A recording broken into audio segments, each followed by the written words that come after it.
Let's talk to Felix. Felix, who's calling in from Michigan. We're going to take this as our last call for today's show. Thanks for everybody who's called in. Felix, we might have to make this one short, but I want to go ahead and take you. You're on Talk Heathen. How's it going? Pretty good. How are you guys doing? Good. So, thank you. What do you got for us today? I just wanted to, someone earlier brought up something that just really bugs me, where he was saying how the devil is in control of the world, and therefore, that's why there's evil in the world. And whenever I hear that, I always think of a analogy for someone. Say that there's a landlord who's just really abusing his tenants. There's leaky faucets everywhere. He's demanding sexual payment for rent. And people go to the guy who actually owns the building, and he's like, yeah, I know all that's going on. And I could replace them at any time, and I just choose not to. So who's responsible for it ultimately? Yeah. That's a fun analogy. That's a great good one. Yeah. It does kind of make you wonder, why did God make, as you put it so aptly, Satan the landlord of the world? Like, he didn't have to do that, right? Like, it could have been literally anybody else, but you gave the job to Satan. Like, if I was doing job interviews, okay, and I literally hired Satan to do the job, I think I'm not very good at hiring people for literally any job, unless the job is torturing people for all of eternity. Then I probably pick the number one pick. You know what I'm saying? Like, that's a LinkedIn, top choice. But like, otherwise, any other job, he's gonna like fuck things up, and like he clearly has. So I don't know. Well, I think your regular theist would actually say that it's working as intended. That is what Satan is supposed to be doing, wrecking up the world. But it really ultimately doesn't work, because the entire idea, which was, I think, borrowed from Zoroastrianism, was simply to excuse God, to make God, to put a middleman in there so God himself is not responsible. It works in Zoroastrianism because they have an equal and opposite God of evil, but Christians do not want to subordinate God to anybody or even make him equal, so he still has to be the most powerful in the world. So you really haven't done anything. He's still ultimately responsible. Yeah.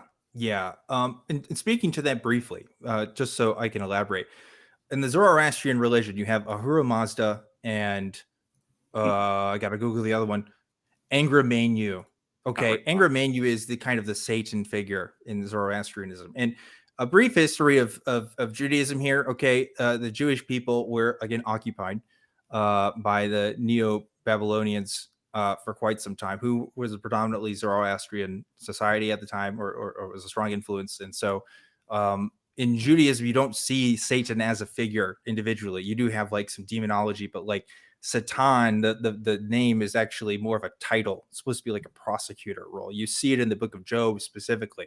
In the book of Job, we often tell that story as them talking to Satan, a person named that. But in the actual Hebrew, it's not a person named Satan. It's sort of this title that's given to sort of an angelic being. Honestly, it's kind of ambiguous. But point is, Satan, by and large, is a Christian idea, probably has its roots, as you mentioned, in Zoroastrianism. And so that's why like it's such a confusing concept when you apply, okay, well, what is Satan's like view of the world and like goals and priorities versus God? Because like it kind of doesn't make any sense if you also combine it with this other Christian idea that is God is omnipresent, omnibenevolent, can kind of see and do everything, because it kind of just doesn't work together. It makes more sense in Zoroastrianism, as you mentioned, because there is a good God being and like a bad God being, but they're not all powerful. Like they can do a bunch of stuff, but they don't do everything. With monotheism, it kind of makes less sense. So something to think about. Satan has to be a pretty dumb bulb if he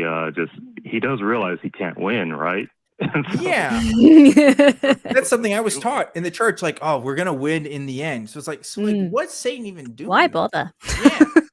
Just like go home, man. Yeah, if I were to be fair, I think I would do it. Sorry. I think our friend earlier who was talking about Satan running the world, his version of Satan is also somewhat ineffective, because Satan wouldn't let him send photos, but he would let him call our show and speak to a pair of atheists. Yeah.